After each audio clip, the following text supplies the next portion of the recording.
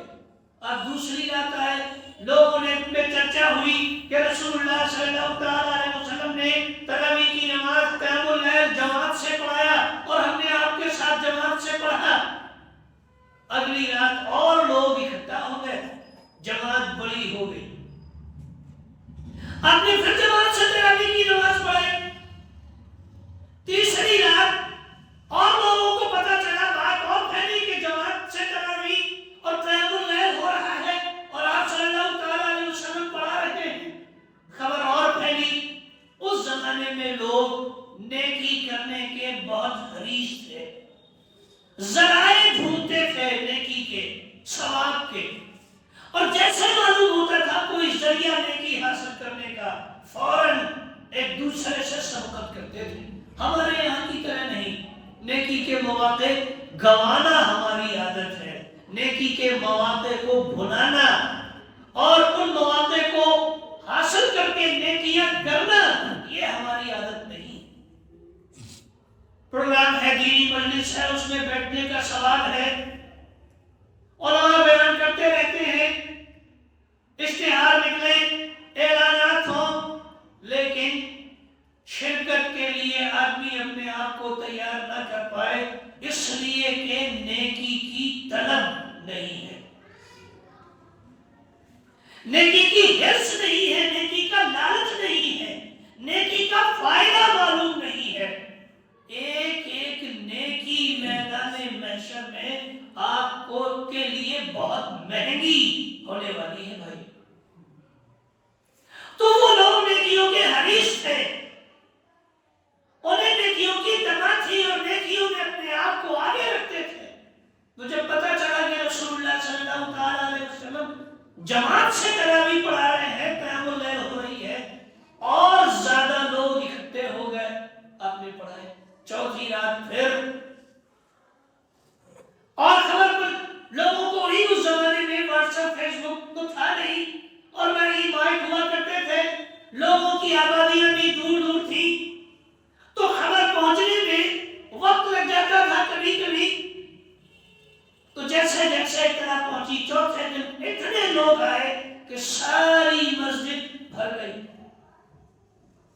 اور آپ صلی اللہ تعالیٰ علیہ وسلم نے دیکھ لیا کہ مسجد بھری ہے اور انتظار میں ہے کہ باجماعت تراویح ہو. آپ صلی اللہ تعالیٰ علیہ وسلم رات بھر نہیں آئے، فجر کی نماز میں آئے اور فجر کی نماز کے بعد خطبہ ارشاد فرمایا، مختصر خطبہ ارشاد فرمایا، اور اس میں آپ صلی اللہ تعالیٰ علیہ وسلم نے یہ الفاظ کہے، اما بعد فإنه لم يخفى علي مكانكم. اللہ کی حمد اور درود و سلام کے بعد، حمد و صلات کے بعد، دیکھو لوگو، مجھے معلوم تھا کہ تم لوگ مسجد میں اکٹھا ہو اور ساری مسجد کھچکھچ تم سے بھری ہے، یہ میں جانتا تھا، لیکن میں نہیں آیا باجماعت نماز پڑھانے کے لیے، اس لیے کہ مجھے ڈر تھا کہ کہیں میں تمہیں مسلسل جماعت سے نماز پڑھاؤں تو اللہ رب العالمین کہیں تم پر تراویح کی نماز باجماعت فرض ادا کر دے اور پھر تم دشواری میں پڑ جاؤ. اس لیے میں نے قدم پیچھے کھینچ لیا، نہیں آیا. کیوں؟ تاکہ فرض نہ ہو جائے. یہ فرض کب تک ہو سکتی تھی؟ جب تک رسول اللہ صلی اللہ تعالی علیہ وسلم حیات تھے، وہی کا سلسلہ جاری تھا. تبھی تک یہ اندیشہ تھا کہ کوئی چیز فرض ہو جائے، واجب ہو جائے، مستحب ہو جائے یا منسوخ کر دی جائے. یہ بات تبھی تک تھی جب تک آپ صلی اللہ تعالی علیہ وسلم حیات تھے. آپ اس دنیا سے چلے گئے، یہ خدشہ ختم ہو گیا. اب جو کام آپ صلی اللہ تعالی علیہ وسلم نے کر لیا، ایک بار بھی کیا، وہ مسنون اور مستحب اور سنت ہو گیا بھائیو. اس کا کرنا سنت ہے. اور یہی نہیں، رسول اکرم صلی اللہ تعالی علیہ وسلم نے اپنی حیات مبارکہ ہی میں باجماعت تراویح کی اہمیت اور اس کا ثواب اور اس کی فضیلت بیان فرمائی. تو اگر باجماعت تراویح غلط ہوتی، رمضان مبارک کے مہینے میں تراویح کی نماز قیام اللیل جماعت سے کرنا درست نہ ہوتا تو آپ اس کا ثواب بیان فرماتے. آپ اس کا ثواب بیان فرما رہے ہیں. اس کا مطلب یہ ہے کہ آپ رغبت دلا رہے ہیں اپنی امت کو اس بات کی کہ تراویح کی نماز باجماعت پڑھی جائے. کیا فرمایا آپ نے؟ فرمایا انه من قام مع الامام حتى ينصرف كتب له قيام الليل. جو آدمی امام کے ساتھ تراویح کی نماز پڑھتا ہے، اس طرح کے امام کے ساتھ ہی واپس آتا ہے. تراویح کی نماز امام کے ساتھ جماعت سے پڑھتا ہے، اس طرح کہ امام کے ساتھ ہی واپس آتا ہے. کچھ لوگ 2 رکعت پڑھ کے چلے جاتے ہیں، کچھ 4 پڑھ کے چلے جاتے ہیں، کچھ بیٹھے رہتے ہیں اپنے گھروں پر، دکانوں پر، چبوتروں پر کہ اچھا چلو آخر کی 2 رکعت میں پہنچیں گے یا کوئی بات نہیں وتر میں پہنچ جائیں گے، تراویح چھوڑ دیتے ہیں. فرمایا جس نے نماز امام کے ساتھ پڑھی، یہاں تک کہ امام کے ساتھ ہی یہ واپس ہوا، تو اس کو ثواب کیا ملے گا؟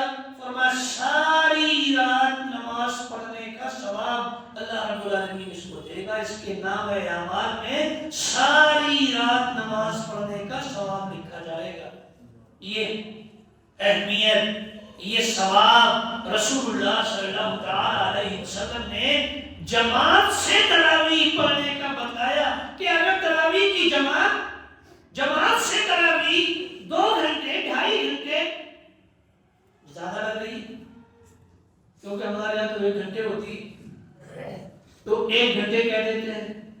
1 گھنٹے تراویح کی نماز آپ نے جماعت سے پڑھ لی، اللہ رب العالمین ساری رات نماز پڑھنے کا ثواب انشاءاللہ العزیز آپ کے نام اعمال میں لکھے گا. جیسے کہ یہ حدیث ہے اور صحیح حدیث ہے، ترمذی شریف کی حدیث نمبر 806، جس کو علامہ البانی رحمہ اللہ نے صحیح قرار دیا. اس سے پتہ چلا کہ رمضان مبارک کے مہینے میں ہمیں تراویح کی نماز پڑھنا ہے اور رمضان کا مہینہ گزارنا ہے اس طرح کہ ہمیں رمضان کے روزے رکھنے کے ساتھ ساتھ تراویح کی نماز کا اہتمام کرنا ہے. بھائیو، ہم میں سے اکثر لوگ تراویح کی نماز سے غفلت برتتے ہیں۔ رمضان مبارک کے مہینے میں اگر عشاء کی جماعت میں 8 صف نمازی ہے، تراویح کی نماز میں 4 صف 3 صف نمازی رہ جاتے ہیں، اور دھیرے دھیرے یہ تعداد اور کم ہوتی رہتی ہے۔ یہ بات اچھی نہیں۔ رمضان مبارک کا مہینہ آپ کے لیے آیا ہے تو اس کو آپ غنیمت جانیں۔ ہمارے اسلاف سال بھر رمضان مبارک کے مہینے کی تیاری کرتے تھے بھائیو، سال بھر تیاری کرتے تھے رمضان کے مہینے کی۔ رمضان مبارک کا مہینہ گزرتا تو 6 مہینے تو جو اعمال کیے ان کی قبولیت کی دعا کرتے، اور 6 مہینے اللہ تعالیٰ سے یہ دعا کرتے رہتے، پروردگار رمضان کا مہینہ نصیب فرما دینا۔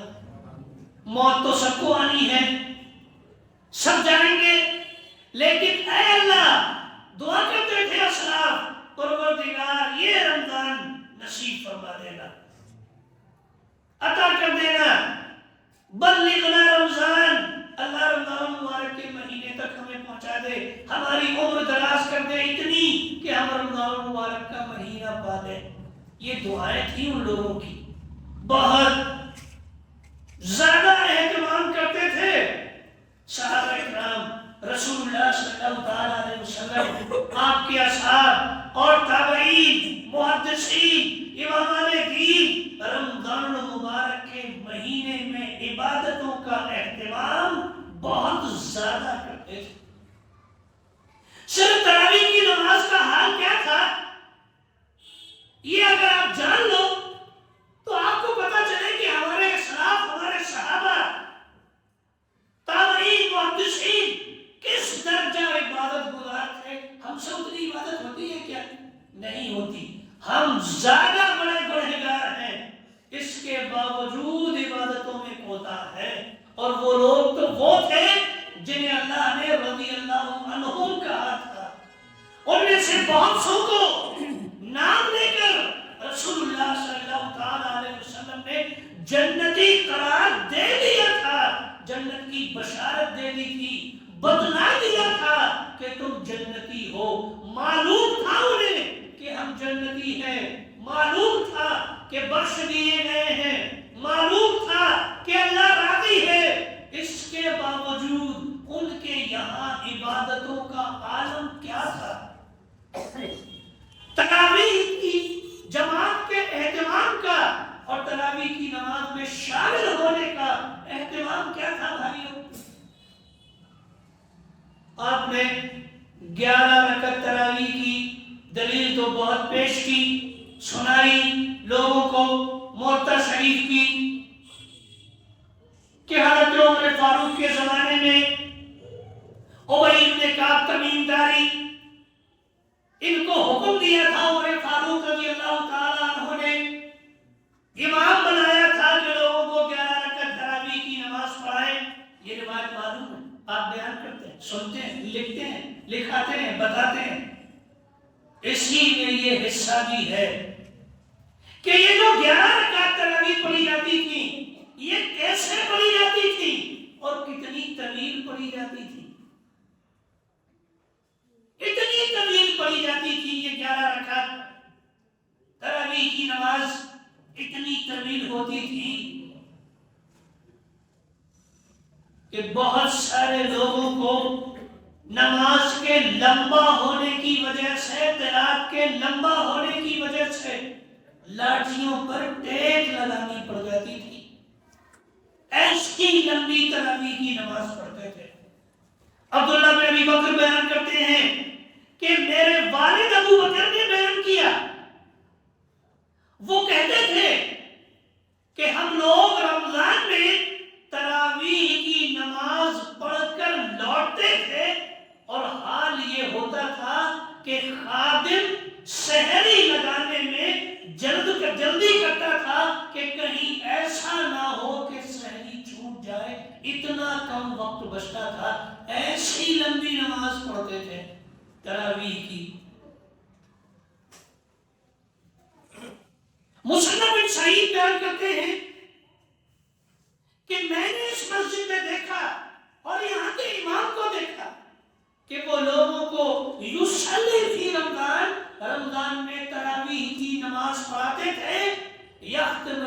فی کل ثلاث، ہر 3 دن میں ایک قرآن ختم ہوتا تھا بھائیو، ہر 3 دن میں ایک قرآن تراویح کی نماز میں ختم ہوتا تھا. اور وہ جو ایک قرآن ختم ہوتا تھا ہر 3 دن میں، ہمارے یہاں کی طرح وہ لوگ قرآن کے ساتھ کھلواڑ کرنے والے نہیں تھے کہ قرآن کو اس قدر اسپیڈ سے پڑھے کہ کچھ سمجھ میں ہی نہ آئے اور اس کی تلاوت کا حق ادا نہ ہو. ایسا کرنے والے وہ لوگ نہیں تھے، لیکن خوب لمبی نمازیں ہوتی تھیں، قرآن خوب پڑھا جاتا تھا. پھر جب قتادہ امام ہوئے تو قتادہ نے یہ کیا کہ انہوں نے اس قدر لمبی نماز پڑھائی کہ ایک قرآن 7 دنوں میں مکمل ہو جاتا تھا تراویح کی نماز میں. یہ ان کی نمازوں میں قرآن مجید پڑھنے کی کیفیت تھی. 3 دن میں اگر قرآن مجید مکمل ہو، یعنی ایک دن میں 10 پارے بھائی ایک تراویح میں. اور ہمارے یہاں جو قول رائج ہے، اگر امام صاحب کبھی قرات لمبی کر دیں، تھوڑا ٹھہر جائیں، آیات پر غور کرتے ہوئے، اس کے مفاہیم پر غور کرتے ہوئے، کبھی انہیں رونا آ جائے، حالت رون جائے، اور کوئی ایک آیت کئی بار پڑھ دیں، آگے نہ بڑھا جائے اور تھوڑی دیر ہو جائے، تو ہمارے یہاں لوگ بولتے ہیں امام صاحب نماز بہت لمبی کر دی، آج تراویح بہت لمبی پڑھا دی آپ نے. ایسی شکایت کرتے ہیں نا ہمارے، الٹی شکایت ہو گئی. شکایت کیا تھی اس زمانے میں؟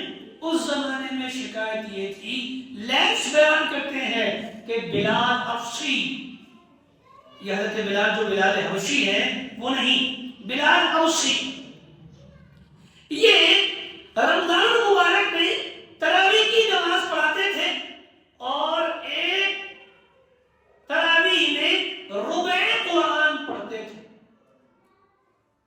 قرآن کے 4 حصے کر لیے، 30 پاروں کو آپ 4 حصوں میں بانٹ دیجئے تو 7.5 پارے سمتھنگ، 7.5 پارے پڑھتے تھے. اور کبھی اگر اس سے کم پڑھ دیا تو لوگ کہتے تھے قد خففت من اللیل، آج آپ نے نماز بہت ہلکی پڑھائی. سمجھ رہے ہیں بھائی؟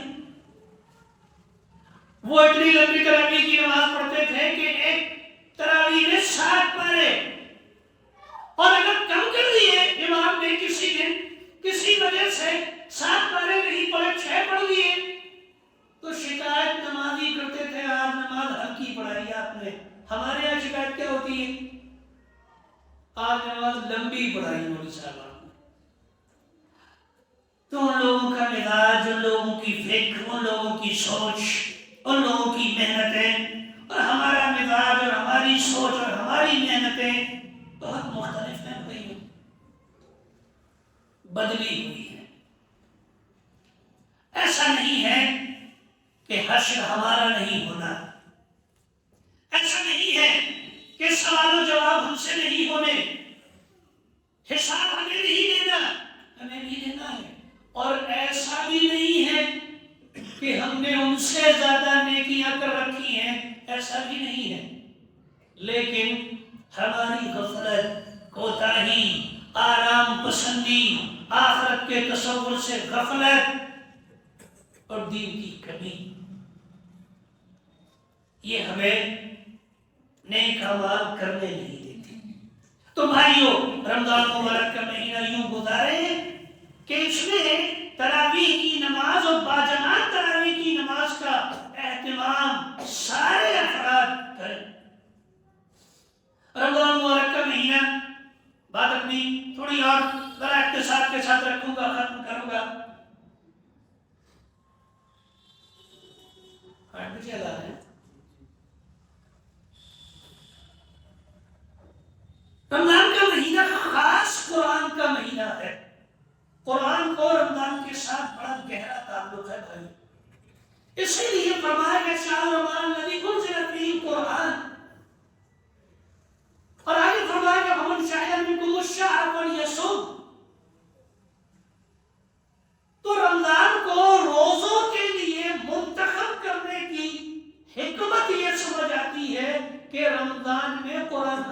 کیا گیا، اس لیے رمضان کو روزوں کے لیے منتخب کیا گیا۔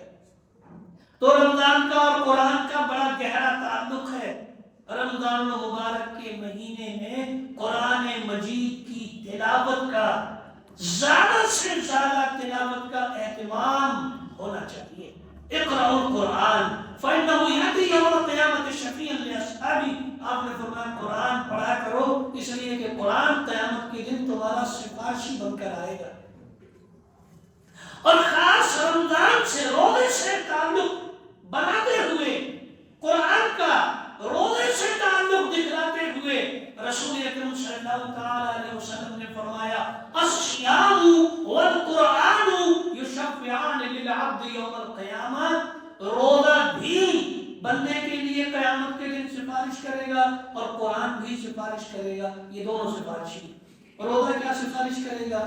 روزہ سفارش کرے گا کہ اللہ تعالیٰ میں نے دن میں اس کو کھانے سے اور شہوت سے، خواہشات کی تکمیل سے روک دیا تھا، اور یہ رکا رہا تھا میری وجہ سے کہ میں نے اسے روک دیا شہوات کی تکمیل سے، خواہشات پوری کرنے سے، اور کھانے پینے سے روک دیا تھا میں نے اسے، یہ رکا رہا، اللہ میرے اس کے حق میں میری سفارش قبول کر لے۔ قرآن کھڑا ہوگا، قرآن کہے گا میں نے اس کو رات میں سونے سے روک دیا تھا۔ اب بھائی یہ ایک عجیب بات ہے، قرآن سفارش کرتے ہوئے کیا الفاظ کہہ رہا ہے؟ یہ نہیں کہہ رہا ہے کہ یہ دن میں مجھے پڑھتا تھا، جیسے ہمارے یہاں قرآن پڑھنے والے اپنا معمول بناتے ہیں کہ ایک پارہ ظہر بعد، ایک پارہ عصر بعد، ایک پارہ فجر بعد، ایسا بھی کریں آپ، اس میں کوئی حرج کی بات نہیں، لیکن قرآن جو الفاظ استعمال کر رہا ہے سفارش کرتے وقت، وہ الفاظ کیا ہیں؟ منعتہ عن النوم باللیل، میں نے اس کو رات میں سونے سے روکے رکھا۔ کیوں؟ موبائل چلا رہا تھا، فیس بک پہ، واٹس ایپ پہ میسج کر رہا تھا؟ نہیں، رات میں پڑھ رہا تھا، مجھے تلاوت کر رہا تھا، قیام اللیل میں، تراویح میں امام تھا، پڑھ رہا تھا قرآن، امام کے پیچھے قرآن سن رہا تھا، سو نہیں رہا تھا، قرآن پڑھ رہا تھا رات میں، یہ تو مجھے جو کہ پڑھ رہا تھا، میری تلاوت کر رہا تھا، میں نے اسے رات میں سونے سے روکے رکھا۔ پروردگار اس کے حق میں میری سفارش قبول کر لے، اللہ تعالیٰ اس کی سفارش قبول کر کے بندے کو چھوڑ دے گا، جانے دے گا، اس کو پروانہ نجات عطا کرے گا۔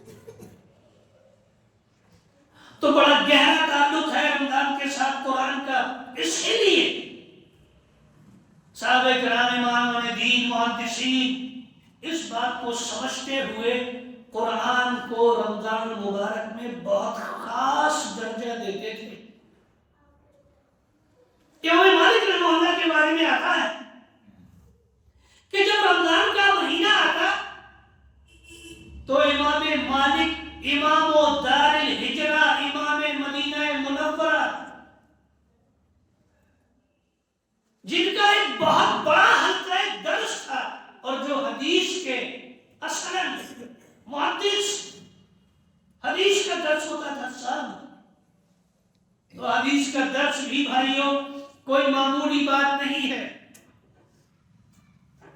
علم دین سکھانا یہ معمولی عبادت نہیں ہے، بڑی عبادت ہے، بڑا کام ہے۔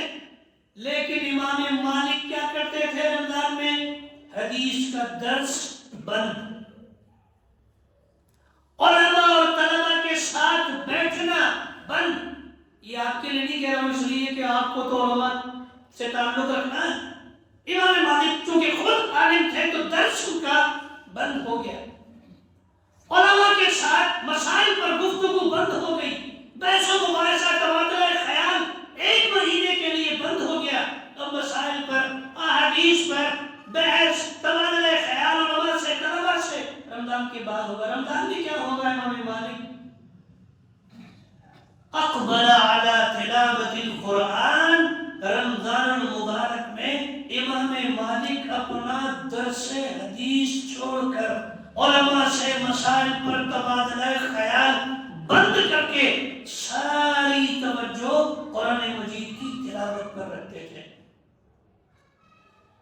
امام بخاری رحمہ اللہ،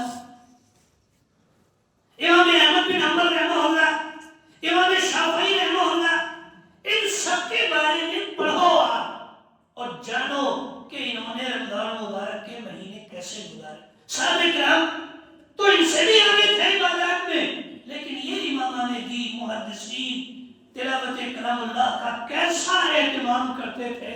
بعض محدثین کی رائے یہ تھی کہ قرآن کو جو 3 دن سے کم میں پڑھنے کی ممانعت ہے کہ قرآن 3 دن سے کم میں نہ پورا کیا جائے، یہ ممانعت رمضان کے علاوہ دیگر دنوں میں ہے، رمضان میں نہیں ہے۔ بعض محدثین کی رائے تھی، اسی لیے وہ ایک دن میں ایک قرآن مکمل کر لیا کرتے تھے امام دین، کیونکہ وہی سمجھتے تھے، ان کا اپنا موقف تھا یہ کہ 3 دن سے کم میں جو قرآن پڑھنے کی ممانعت ہے، رسول اللہ صلی اللہ علیہ وسلم نے منع فرمایا ہے، وہ عام دنوں میں اس کا تعلق رمضان سے نہیں ہے۔ تو ایک دن میں بھی بعض ائمہ سے ایک قرآن مکمل کرنا ان کی سوانے میں ذکر کیا ہے۔ علامہ ذہبی نے سیر اعلام النبلاء میں کئی محدثین ذکر فرمایا۔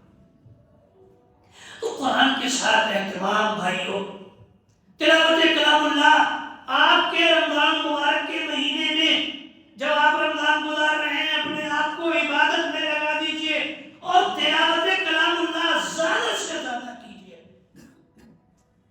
رات میں، دن میں تلاوت کلام اللہ زیادہ سے زیادہ۔ آپ اپنے گودام پر ہیں، دکان پر ہیں، کہیں ہیں، گئے ہیں، اب اپنے ساتھ کلام اللہ رکھیے، کلام پاک رکھیے۔ اپنے دکان پر بیٹھ کر بھی آپ پڑھ سکتے ہیں، گودام پر بیٹھ کر پڑھ سکتے ہیں، اور اگر تھوڑا وقت آپ ایک مہینے کے لیے دکان کو، گودام کا کم کر کے تلاوت کلام پاک کے لیے نکال لیں تو اس میں کوئی بڑی عیب کی بات نہیں ہے، اچھی بات ہے۔ تو کلام پاک کی تلاوت زیادہ سے زیادہ رمضان مبارک کے مہینے میں کرنا چاہیے۔ یہ رمضان مبارک جب آپ مہینہ پائیں، گزاریں، تو اپنے اعمال کی لسٹ میں تلاوت کلام پاک کو شامل رکھیں اور یہ کوشش کریں کہ آپ دن میں زیادہ سے زیادہ قرآن پڑھ سکیں۔ ایک اور بات، رمضان مبارک سے دعا کا بھی بہت گہرا تعلق ہے۔ دعا رمضان مبارک کے مہینے میں آپ کو اٹھتے بیٹھتے، چلتے پھرتے اور یکسو ہو کر دعا کرنی چاہیے اللہ تعالیٰ سے۔ رمضان مبارک کی جو آیات ہیں ان کے درمیان میں اللہ تعالیٰ نے دعا کی آیت بیان فرمائی۔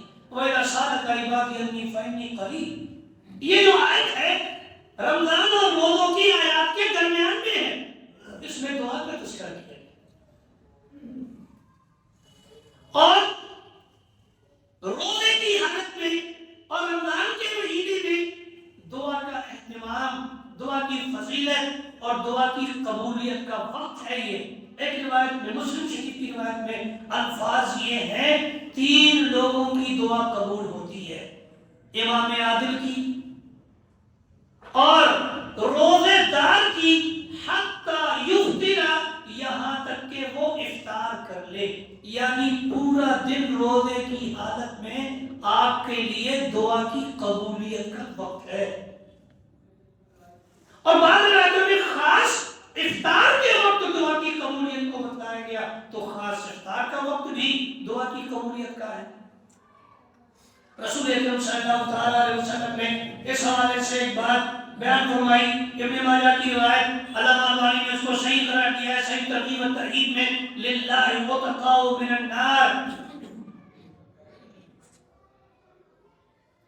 کہ اللہ رب العالمین روزانہ افطار کے وقت بہت سے لوگوں کو جہنم سے آزاد کرتا ہے، وَذَلِكَ فِي كُلِّ لَيْلَةٍ، اور ایسا ہر دن ہوتا ہے۔ تو اللہ تعالیٰ بہت سے لوگوں کو جہنم سے آزاد کرتا ہے روزانہ، کچھ بندوں کو، بہت سے بندوں کو اللہ تعالیٰ جہنم سے آزادی ان کے لیے لکھتا ہے ان کے مقدر میں، کہ میں نے اس بندے کو جہنم سے آزاد کر دیا۔ آج اتنے بندے، اگلے دن اتنے بندے، پھر اور بندے، روزانہ تعداد کو جہنم سے آزاد کرتا ہے۔ اللہ تعالیٰ ہمیں بھی ان بندوں میں لکھ دے جنہیں اللہ رب العالمین جہنم سے آزاد فرما دیتا ہے، اور ہمیں جہنم سے آزادی کا پروانہ لکھ دے ہمارے مقدر میں، اور ہمیں نجات دے دے۔ اس کی دعا بھائیوں کرنی چاہیے۔ تو دعا آپ کریں خاص طور سے رمضان میں، افطار کے وقت بھی اور پورے دن بھی، اور سحر کے وقت بھی، کہ سحر کا وقت بھی قبولیت کا ہے، روزے کی حالت بھی قبولیت کی حالت ہے، اور افطار کا وقت بھی دعا کی قبولیت کا وقت ہے۔ دعا کا اہتمام کریں۔ مائیں اور بہنیں غفلت کا شکار ہو جاتی ہیں سحری بنانے میں، اس کے بعد سو جانے میں، اس کے بعد اٹھ کر گھریلو کام کرنے میں، پھر افطار بنانے میں، اور افطار کے بعد پھر افطار کے برتن سمیٹنے میں، اور پھر تھک ہار کر مختصر نماز پڑھ کر بستر پکڑ لیتی ہیں۔ بھائیو اللہ کی بندیوں پر تھوڑا رحم کرو، ہلکی غذا کھا لو، ڈشیں کم کروا لو، ان کو تھوڑا آرام دو۔ عبادت کا مہینہ ہے، خود بھی عبادت کرو اور انہیں بھی عبادت کا موقع دو۔ ہم ایسی فرمائشیں لے کر آ جاتے ہیں، رمضان مبارک کا مہینہ شروع ہونے سے پہلے لسٹ بنا لی، روزانہ سحری کی، روزانہ افطار کی۔ اب بیچاری پورا مہینہ عورت جو ہے سحر افطار بنانے کے چکر میں ہی گزار دیتی ہے، اور ہم بھی اپنے غذائیں کھا کھا کر ڈکارے لینے اور پیٹ پر تون پر ہاتھ پھیلا کر موج کرنے میں مہینہ گزار دیتے ہیں۔ بھائیو یہ مہینہ آپ کو بھوک سکھانے کا تھا، کھانا کھلانے کا نہیں تھا۔ اس لیے تھا کہ آپ بھوک سیکھیں۔ تو ہم نے بجائے اس کے کہ ہم اس کی حکمت کو سمجھتے، اس میں اور زیادہ خوراک کا انتظام کر دیا اور عبادتوں سے غافل ہو گئے۔ ہم بھی خود اتنا کھا لیتے ہیں کہ تراویح میں آنا مشکل ہو جاتا ہے۔ عورتیں بیچاری بناتے بناتے پریشان ہوتی ہیں، برتن سمیٹتے سمیٹتے دن بھر کام کاج کے تھک جاتی ہیں، پھر جلد بستر پکڑ لیتی ہیں۔ ماں اور بہنیں توجہ دیں اس بات پر، بھائیوں کو بھی اس طرف توجہ دینی چاہیے کہ تھوڑا ان کو عبادت کے لیے خواتین کے ماحول پیدا کریں، اور عورتیں اگر میری ماں اور بہنیں توجہ دیں تو وہ چلتے پھرتے اپنے گھریلو کام کاج میں لگے لگے بھی عبادت کر سکتی ہیں۔ اللہ کا ذکر، سبحان اللہ، الحمدللہ، لا الہ الا اللہ، اللہ اکبر، یہ کلمات کہنا کوئی بھاری ہے؟ آسان ہے، ہر وقت آدمی کہہ سکتا ہے، کہتے رہنا چاہیے۔ ان کی بڑی فضیلت ہے، بڑا ثواب ہے، اس جانب میں بات نہیں لے جاتا۔ ایک بات اور بیان کر کے بات اپنی ختم کروں۔ رمضان المبارک کے مہینے میں ہمیں کیا کرنا چاہیے اور رمضان کیسے گزارنا چاہیے، اس پر میں نے گفتگو کی۔ روزہ رکھیں، تراویح باجماعت پڑھیں، تلاوت کلام اللہ زیادہ سے زیادہ کریں، دعا کا اہتمام کریں، اپنے لیے دعا کریں، والدین کے لیے دعا کریں، اولاد کے لیے دعا کریں، مسلمانوں کے حق میں دعا کریں، اسلام کے لیے دعا کریں، سب کے لیے دعا کریں، دعا کا خوب اہتمام کریں، اور اپنے آپ کو جہنم سے بچانے کی دعا کریں۔ ساتھ ہی اذکار کا اہتمام کثرت کے ساتھ کریں۔ سبحان اللہ، الحمدللہ، لا الہ الا اللہ، اللہ اکبر، یہ 4 کلمات اللہ کو سب سے زیادہ پسندیدہ ہیں، آسان ہیں، بے شمار فضائل ہیں ان کے۔ مائیں اور بہنیں بھی ان کو یاد کر لیں، بڑی آسان ہیں۔ سبحان اللہ، الحمدللہ، اللہ اکبر، لا الہ الا اللہ، آگے پیچھے کچھ بھی آپ کر لیں، کچھ بھی پہلے کہہ لیں، کچھ بھی بعد میں کہہ لیں، چلے گا۔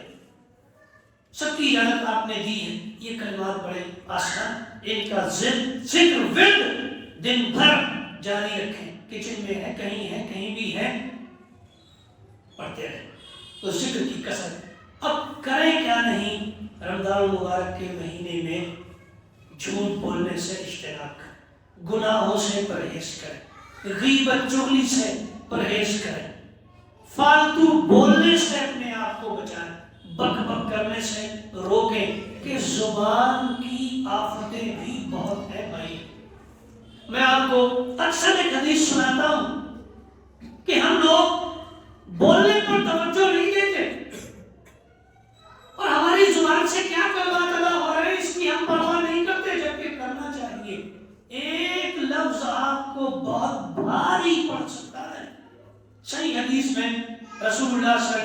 علیہ وسلم نے فرمایا انسان اپنی زبان سے اللہ کی ناراضی کا ایک کلمہ بولتا ہے، اللہ تعالیٰ اس پر ایسا ناراض ہوتا ہے کہ جہنم میں اس کو گرا دیتا ہے، پھینک دیتا ہے، ڈال دیتا ہے، لڑکا دیتا ہے اسے جہنم میں۔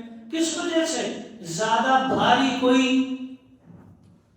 دکھنے بظاہر بہت بھاری لگنے والی کوئی حرکت اس نے نہیں کی، ایک کلمہ اللہ کی ناراضی کا بولا۔ تو زبان بڑی اہم ہے بھائیوں بہنوں، خاص طور سے خواتین زبان استعمال کرنے میں بڑی غیر محتاط ہوتی ہے، اور آج کل مرد بھی کچھ کم نہیں ہے، زبان کا استعمال بہت محتاط ہو کر کریں، کوشش یہ کریں کہ کم بولیں۔ فَلْيَقُلْ خَيْرًا أَوْ لِيَصْمُتْ، اچھی بات کریں ورنہ خاموش رہیں۔ خاموش رہنا بھی آپ کو سکھایا ہے، شریعت نے بتلایا ہے کہ خاموش رہا کرو بھائی، زیادہ بولو مت، اور بول رہے ہو تو اچھی بات کرو۔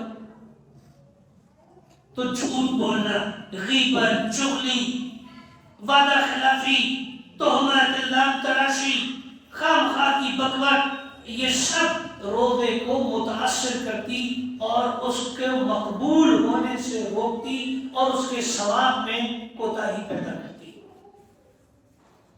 مَلَمْ يَدَعْ قَوْلَ الزُّورِ وَالْعَمَلَ بِهِ فَلَيْسَ لِلَّهِ حَاجَةٌ فِي أَن يَدَعَ طَعَامَهُ وَشَرَابَهُ، جو آدمی جھوٹ بولنا نہ چھوڑے، غلط بات پر عمل کرنا نہ چھوڑے، بدعملی نہ چھوڑے، تو اللہ تعالیٰ کو پھر اس کے بھوکے پیاسے رہنے کی کوئی ضرورت نہیں ہے۔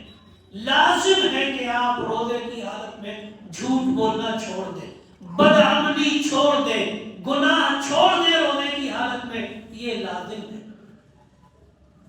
تو بھائیوں روزے کی حالت میں جھوٹ، غیبت، چغلی یا بدعملی کوئی بھی گناہ کا کام نہ کریں، اس لیے کہ کرتے ہیں تو پھر روزہ متاثر ہوتا ہے۔ کوئی آدمی لڑے، ہرگز نہ لڑو، کوئی گالی دے اس کی گالی کا جواب نہ دو، کوئی برا بھلا کہے اس سے دور ہٹ جاؤ۔ رسول اکرم صلی اللہ علیہ وسلم نے اس کی نصیحت فرمائی۔ بات اپنی مختصر کر کے ختم کر رہا ہوں بھائیوں، یہ باتیں چند آپ کو بتلائی گئیں کہ رمضان مبارک کا مہینہ کیسے گزاریں، نیک اعمال میں اپنے آپ کو لگائیں، برائیوں کے کاموں سے اپنے آپ کو روکیں، یا باغی الخیر اقبل، نیکی کرنے والے نیکی کے کام خوب کر اور زیادہ سے زیادہ کر، وَيَا بَاغِيَ الشَّرِّ، اور برائی کا ارادہ رکھنے والے اکثر برائی سے باز آ جائیں۔ اللہ رب العالمین سے دعا ہے پروردگار کہنے سننے سے زیادہ عمل کی توفیق عطا فرمائے، ہم سب کو رمضان المبارک کا مہینہ صحت و سلامتی کے ساتھ عطا فرمائے۔ پروردگار ہمیں رمضان مبارک کے مہینے میں زیادہ سے زیادہ عبادتیں کرنے والا بنا دے۔ پروردگار ہمیں رمضان مبارک کی فیوز و برکات سے استفادہ کرنے والا، فائدہ اٹھانے والا بنا دے۔ پروردگار ہماری سوچ، ہماری فکر کچھ اور ہے، اللہ رب العالمین ہماری فکر اور سوچ کو درست سمت عطا کر کے اپنی طرف موڑ دے، اپنی عبادت کی طرف موڑ دے اور دین کی طرف پھیر دے۔ آمین۔ وآخر دعوانا الحمدللہ رب العالمین۔ السلام علیکم۔